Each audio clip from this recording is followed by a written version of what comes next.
L'idée, c'est vraiment de vous présenter différents aspects de la négociation en fonction des cultures de chaque pays.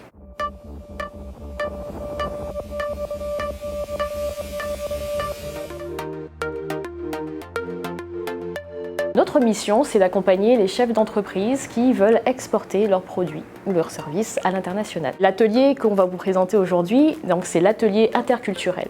Donc, il est pour nous important, en tant que chambre de commerce, qui accompagnons des chefs d'entreprise à l'international, de s'assurer que vous ayez les bases, en fait, avant de partir en mission, avant d'aborder un marché à l'étranger, avant d'aller sur un salon international ou même d'aller en mission de prospection.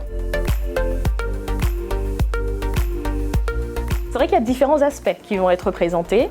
En fait, nous avons choisi de faire intervenir un certain nombre de consultants, d'experts métiers, qui non seulement connaissent très bien les pays dont ils vont parler, parce qu'ils y vivent, parce qu'ils en sont originaires, ou parce qu'ils ont des relations de travail continues avec ces pays, mais aussi qui connaissent notre culture guadeloupéenne. Et ça, c'était important pour nous, parce que si vous voulez, en tant que Guadeloupéens, il est important effectivement qu'on ait conscience, nous, de nos travers, mais qu'on puisse aussi améliorer cela pour ne pas commettre d'impairs à l'international. Et les consultants que l'on a, eh bien, ils sont à la fois proches de la culture guadeloupéenne et de la culture du pays qu'ils vont vous présenter. Et c'est pour ça qu'on le fait vraiment dans un prisme où tout de suite on se sent à l'aise. C'est vrai qu'à chaque fois, pour nous, il est impensable qu'un chef d'entreprise puisse partir sans être sensibilisé en fait à ces enjeux qui sont importants.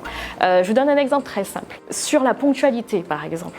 Voilà, ça c'est déjà une question, la notion du temps, quand on donne un rendez-vous, quand on donne des chiffres, est-ce qu'on s'attend à ce que vous veniez préparer ou est-ce qu'on a une certaine latitude en fait pour des relations cordiales où on prend le temps de se découvrir d'abord ou est-ce qu'il faut être droit au but? En fonction des différents pays, forcément ça aura un impact différent.